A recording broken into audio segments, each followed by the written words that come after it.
I do believe that there was an unforced error with regard to the administration and their initial accounts of this shooting.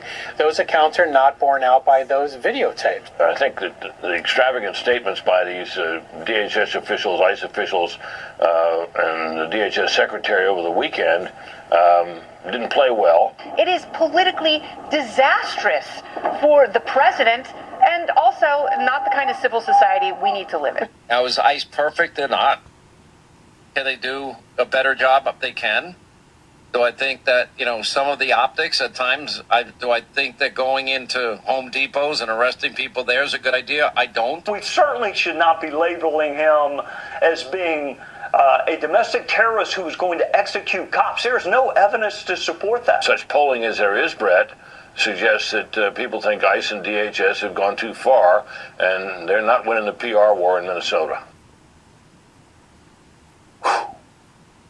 That's the pushback on Fox. Other outlets in the conservative universe saying Trump should fire Kristi Noem.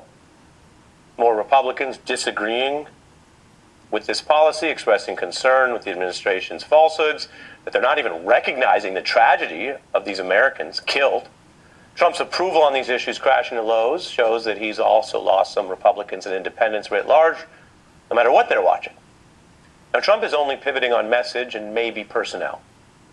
He is not pivoting on any policy here as they continue to send militarized policing to areas that Trump views as his political domestic opposition and urging on potentially violent, lawless attacks on human beings.